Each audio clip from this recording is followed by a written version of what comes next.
Welcome to the Achievable Podcast, where we help you start your finance career by passing the FINRA SIE Exam.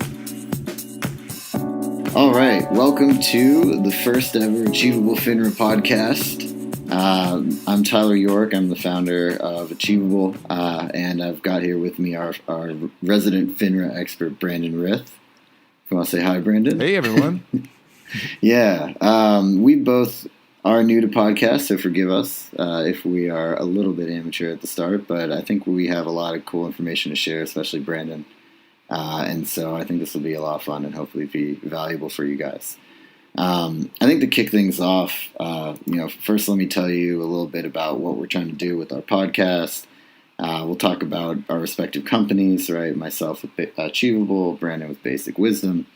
And then we'll just jump right into what is the SIE exam, which is sort of our first test, and arguably it's the most important test if you want to get a finance job, which is what we're all here to help you with. Achievable, really quickly, I think we think of ourselves as a company that helps experts train the next generation of employees. And we have built a best-in-class learning platform to do that.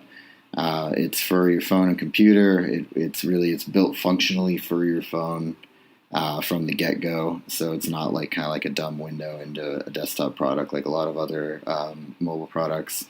And we use data and learning science to really empower you as a student and give you the best learning experience.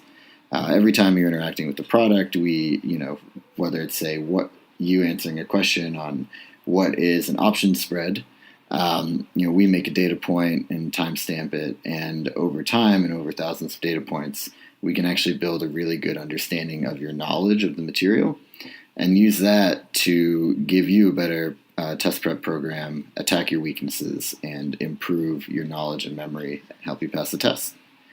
And that's Achievable. And I think, we sought out Brandon and his Basic Wisdom company because he's been one of the best instructors on the market for a long time. And the way that he approaches it mirrors our approach, which is, it's not rocket science. We're all here to kind of pass the SIE and pass the FINRA top-off exams. And there's no need to make it super academic. I think that his approachable style is really important. I think, if you want to take it away on that. Yeah, thanks, Tyler. Yeah, just to introduce myself, I'm Brandon Rith, and I've been helping people with finance-related tutoring in some form or fashion for the last 12 years. I started in the industry around 2006 after 4 years of a finance degree from Florida State. Jumped into working for Fidelity Investments and worked for their trading department. I had a lot of different roles within that department, but soon found that helping people and teaching people how finance work and essentially what you need to know to work in this industry, that's a passion of mine. I like helping other people. So eventually I found my way into their training department at Fidelity, and at the height of my career there, I ran their entire licensing department, which was responsible for getting more than 2,000 people a year licensed across multiple tests. And last year, around March of last year, I decided to start my own company, Basic Wisdom, to do this on my own and to just help people who are seeking help outside of their jobs, or maybe their jobs don't have training programs that provide them with that type of support. And since then, I've created a company that focuses on specifically helping individuals and small groups get ready for everything from the Series 4 to the Series 6, Series 7, 63, 65, 66. And now I partnered with Tyler and Justin at Achievable to attack the SIE, which is this new exam that they're pretty excited to talk about a little bit more about today. That's my story. Yeah, and I think, the thing that's kind of cool about what we're trying to do is you can't tutor everyone in the country. And for better or for worse, the SIE is going to be an exam that I think a lot more people are going to take. And I think we can probably save that for later. Let's jump right in first and give you the background, then we can tell you why the SIE is going to be something that a lot more people are getting into. Well, first and foremost, on our agenda here, we've got to say, what is FINRA and what are these tests anyways? FINRA is short for Finance Industry Regulatory Authority. And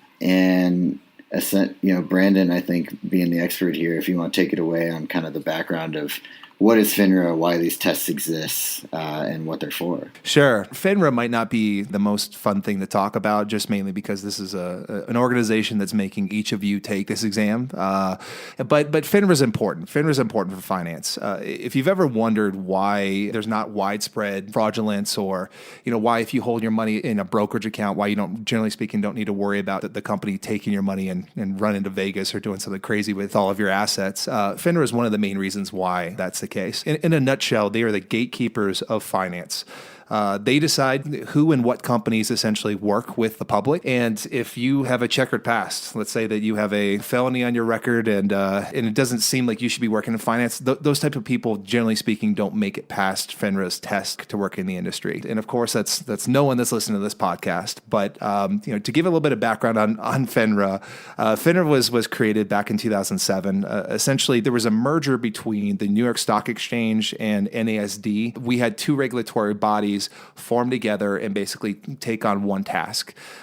They are a private organization whose ultimate job is to make sure the right people are working in finance, the right firms are employing the right people in finance, and also making sure that the people that are working in finance are working with their clients in the most beneficial way they can and not do anything that they shouldn't. Yeah, and I think, leading into kind of the next topic even, the reason why these exams exist is because every job, particularly when you're dealing with clients' money, kind of has its own set of rules and regulations, and also essentially like things that you need to know, like either common mistakes or just trip-ups that you need to understand, right?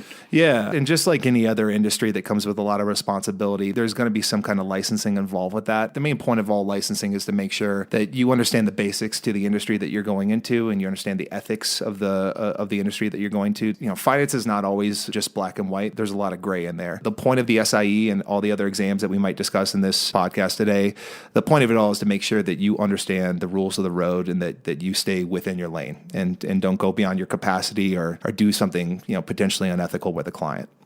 Right. Yeah, and so I think maybe let's start with the SIE, and then maybe we circle back and talk about the top-off exams. But essentially, to give my own brief introduction to what the SIE is and what this change is, October 2018, which is quite recent, what FINRA decided to do essentially was take what you could call the first half of a lot of these different series exams that were for different jobs but had a lot of overlapping content, and condensed it into one test, which is now the SIE. I think you can probably run with that. Yeah, I can take it from there. Before the SIE was created, in order to take any of these exams, you had to be registered and employed by one of these financial firms, whether it's a broker-dealer or an investment advisory firm. And I personally think the reason why they created the SIE was to give an introductory exam that anyone could take. All you have to do is register on their website, pay a little bit of a fee to get into the test center and sit for the exam. And the amount of information and the topics that you're studying for gives you a good idea of what finance is all about. You learn everything from the things that most people at least have an idea of what it is, like a stock or a mutual fund, but it also goes deeper than that. The SIE talks about bonds, the rules and regulations of finance, taxes, customer accounts. It goes fairly deep, but the good thing with the SIE is that it never goes to the level of needing you to be an expert in any of those areas. And I'm sure we'll talk a little bit more about what the SIE covers here in a second. So I think with the SIE, what also FINRA was trying to do is fix like the recruitment process a little bit for the finance industry. When you think the way that the recruitment worked in the finance industry before the SIE was that you would get hired by Fidelity, and then Fidelity would train you to pass the SIE. It was basically the first thing you did. And if you failed, you'd get a second shot at it a month later, because it's required by law to be a month later. And if you failed the second time, usually you were out of a job, right? Correct me if I'm wrong, but it seemed like that was pretty common procedure across the industry. And so that's very expensive and painful for everybody, for the employee, for the employer, for the training staff. the pass rate nationally is 65%, but big firms, the pass rate was closer to 85, 90%. But you're still losing 10 to 15% of the people you wanted in your company. And so that was, I think, a big problem they wanted to address. Yeah, I was never a hiring manager at Fidelity. I was a trainer, essentially. I oversaw a ton of people going through these exams. And unfortunately, I came across hundreds of different people over my 10-year career at Fidelity that never made it through these exams. And if you think about the reason why the SIE was created, if you can give people kind of a head start on what the fundamentals of finance are and allow them to either take the test while they're in college or considering a move or a change of career, I think it gives most people a leg up on what they need to know to get into the industry and to be successful in the industry. So, there's a multitude of reasons why probably the SIE was created. But again, this allows anyone to take the test and it gives you an idea when you're studying for it, what you're getting yourself into when you jump into this field. Yeah, exactly. I think it kind of helps everybody. And in the end, it'll probably, my guess is that within 2 years, it'll probably be something that most recruiters look for on your resume. But right now, that's not the case, which presents this kind of window where if you take it now, you're actually putting yourself at the top of the list or ahead of the pack in a way. For sure. The ultimate truth of it is that not everyone makes it through the SIE, but those that do, if you're trying to get yourself into a brokerage firm, I can tell you just from experience and working with the people that I typically work with, that absolutely is a leg up on everyone else. And if you think about it from the employer standpoint, right now, employers do pay their new hires to study for this exam. On average, I'm usually seeing most employers give anywhere between 2 and 4 weeks of paid training to prepare for this exam. And, if you're the employer, you're saving yourself 2 weeks to a month of salary by hiring someone who's already gone through the test. So I think it's huge. Yeah, and you have proof that they're going to pass because they already passed. Absolutely. Yep. It's a lot stronger, I think. So that's definitely our approach and kind of our message, I guess, to you, the greater public. I think it's a really good idea to take this test and to kind of get it on your resume now and to take advantage of this opportunity. I think that's a good segue into kind of the next question, which is really like who should take this SIE exam, right? And maybe even talk a little bit about what you saw in your work experience about how sort of hiring profiles are changing and things like that. Anyone looking to get into finance, I think SIE is a good move. But in particular, number one, college students. I remember getting my finance degree, graduating, and not knowing exactly what I was going to do. And I can tell you right away, if I was in my shoes, 10 years later with the SIE, I guarantee that would have been a open door if I had already had that under my belt. When I was talking to the recruiters and talking to the hiring managers there. But college students, huge, especially for anyone who's even considering getting into the industry. I think it's a great way to go. Also people who are considering changing careers. I can't tell you how many colleagues of mine, started in marketing or started in the medical field, started in the service in a different type of a service industry that figured out that industry wasn't for them and then considered doing finance. Finance is cool. Finance is the reason why people can do the things that they love to do. There's numbers involved, and there are a lot of headaches with crunching numbers and thinking about 40 years down the road if you're thinking about retirement. But at the same time, if you've ever thought about taking a trip to Europe or to start your own side business, or if you want to buy that first home, finance is all attached to that. For a lot of people who are considering switching into finance presents a kind of a challenge because it's not the easiest thing to take on. It's not the easiest role because it's kind of a dual-faced role. Not only do you have to understand the numbers and all everything that goes on in finance, but also you need to be able to talk to people and build relationships. Going back to the career switchers, I at this point in time, I'm seeing a lot of people who are switching into finance that come from. We have a lot of bartenders in the industry these days. We have a lot of hospitality majors in our industries these days. A lot of salespeople. The role is switching more to a relationship management role, where again, you do need to understand what's going on in the markets. You need to understand what a stock is, what a bond is. You got to crunch some numbers here and there, but also you need to be able to gain people's trust, discuss with them what their goals are, and to connect their goals sales with their pocketbooks, essentially. Right. And I think that is, I mean, I sort of researched and wrote a blog post about this too, which will be out probably in the next couple of weeks. But essentially, with sort of the rise of robo-advisors doing a lot of the sort of number crunching and frankly just like basic stuff, the financial advisor role has moved upstream, right? So the average financial advisor is actually handling clients worth more money than before, and those clients generally want a higher level of service, and they want that like service experience, as opposed to just a salesperson where, frankly, as the client, once you kind of give them the money, maybe it wasn't that important, right? If you ever watch Boiler Room or even Wolf of Wall Street, you know, there isn't the impression that after the sale, those guys are really attentive necessarily. And I think that's definitely changing. Yeah, I think the next thing kind of to cover here would just be talk about kind of what's on the SIE, what you think is like the key topics, like sort of at a high level that's approachable to someone who's never heard of it.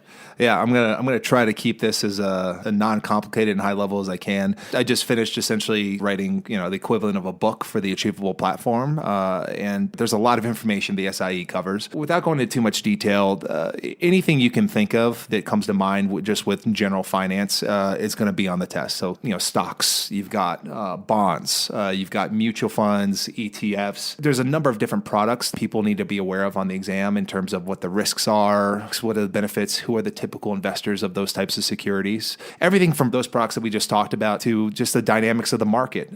You have to understand what the New York Stock Exchange is, what NASDAQ is, how the markets work. And essentially, if you're looking to buy, let's say you want to go into the market and you want to buy 100 shares of Amazon, which truthfully would be very expensive with Amazon at $1,500 a share right now.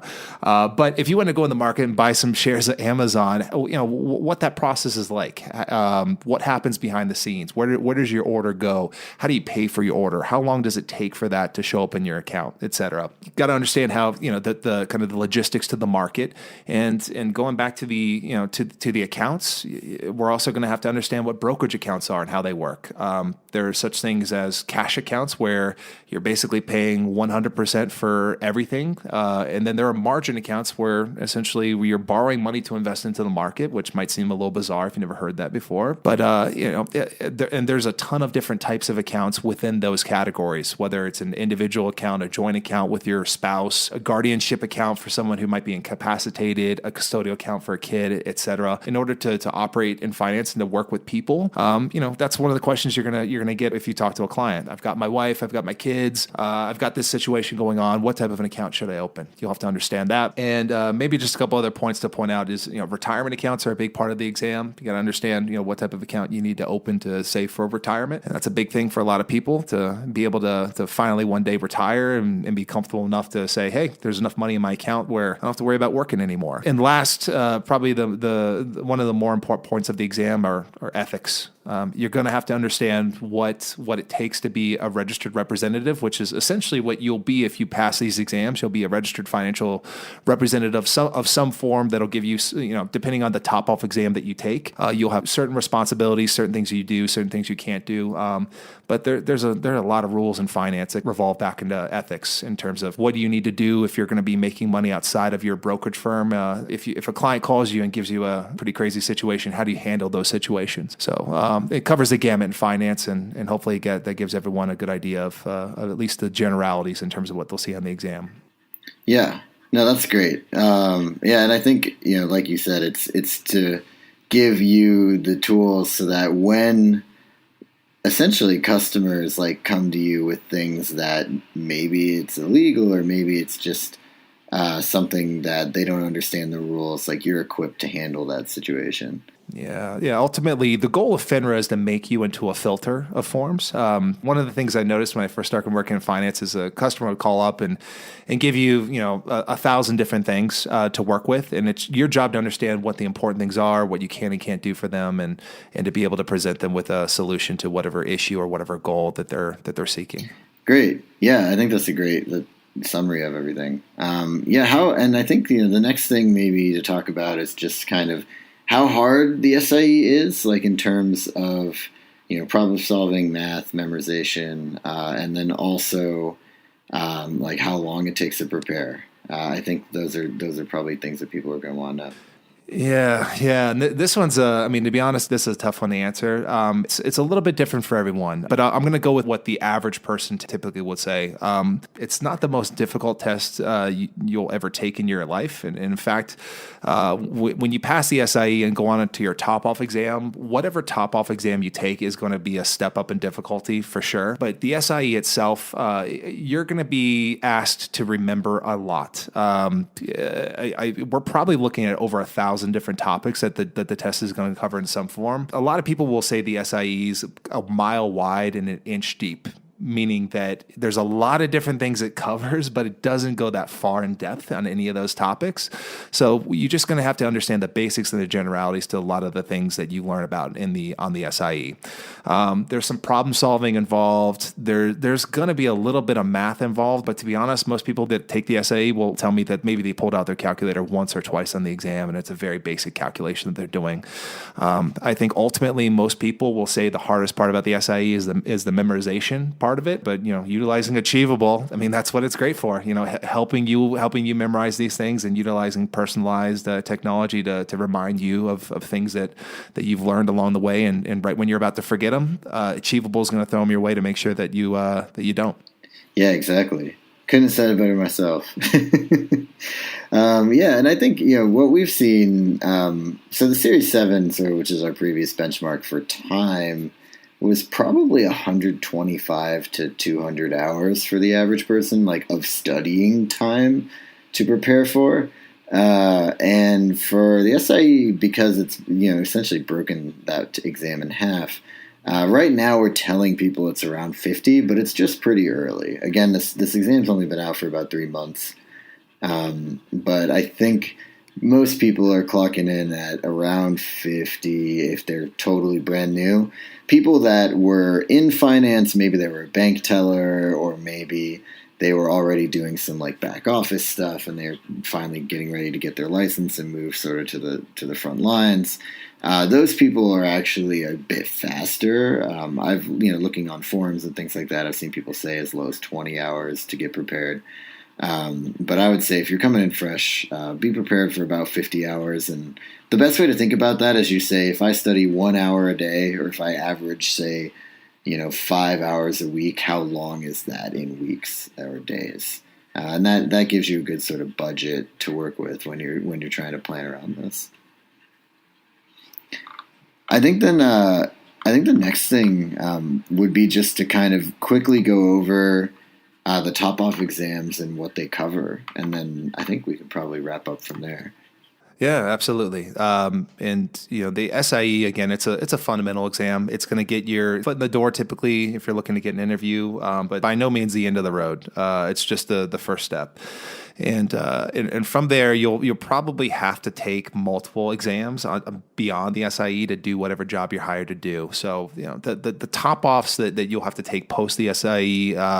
The first one that comes to mind is the Series 6, and I'll try my best to just go in order here. But the Series 6, which is it's an investment company representative exam.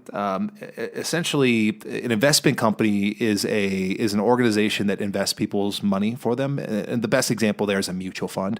So if you're being hired by an investment firm to sell mutual funds or to deal with accounts that only have access to mutual funds, the Series 6 is probably going to be the exam they're going to have you take. Some people refer to it as a limited securities representative exam, and you can do a fair amount with it, but stocks, bond trading, options, etc., is not something you'll be doing with the Series 6. If you're looking to help people buy and sell stocks, options, and bonds, the Series 7 is going to be the exam that you take. It's a general securities representative exam, and the word there is general. It's a general securities representative exam. You essentially have a lot of access to different types of products and talking about different types of products, trading different types of products, dealing with different types of accounts.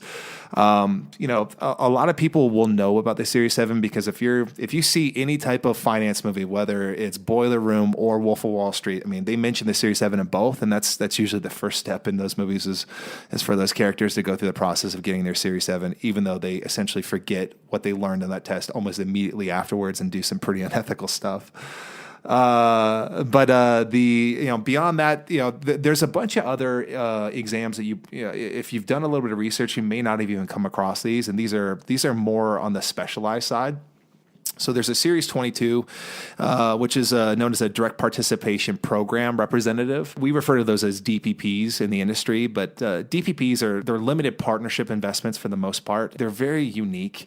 Typically, if you're going to be working for, say, like an oil and gas limited partnership or, say, a real estate limited partnership, you would get this license to be able to sell those types of products. And again, that's a very specialized type of license. And if you're more interested in it, I'm sure you can do some Googling and figure out more about that. You got the Series 57, which is a securities trader license, which a lot of people end up using to trade for institutions or to trade for proprietary account for larger firms.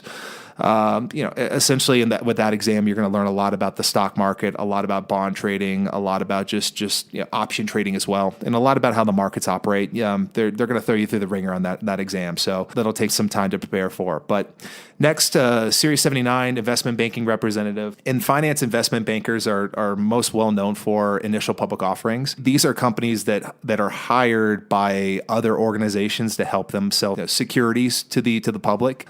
So as an example, 2012, Facebook went through their initial public offering. They went public for the first time, and they hired Goldman Sachs and Morgan Stanley as their investment bankers that essentially helped sell their stock to the public.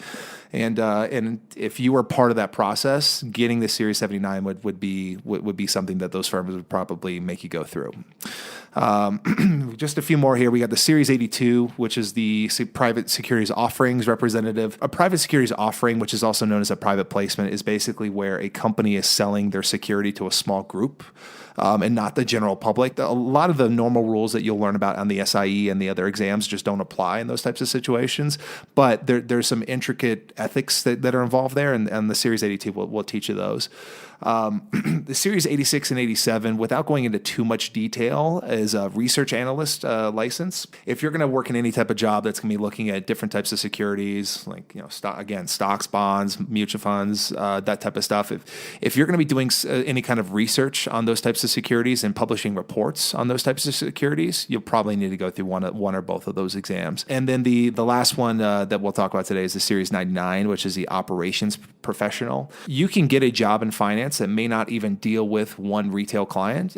Your job might be just making sure that the brokerage firm that you work for just runs correctly, that systems run, that the telephone systems work, and essentially making sure that all the bells and whistles and that the machine of finance continues to work within your company. And typically, operations professionals work kind of in the back office, kind of in the shadows of the firm. But if you're going to be a supervisor in that world, you usually need to go through the Series 99. But those are your top off exams.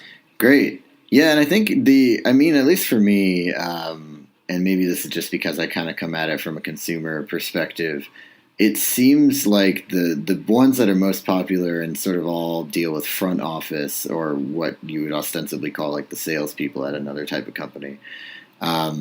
They are the Series 6, 7, and 79 to an extent.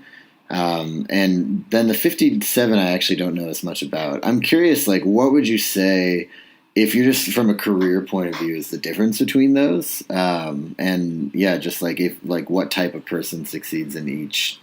Yeah, so I'll try to keep it simple. And if we're talking 6, 7, 79, we're talking probably the more personable type of person.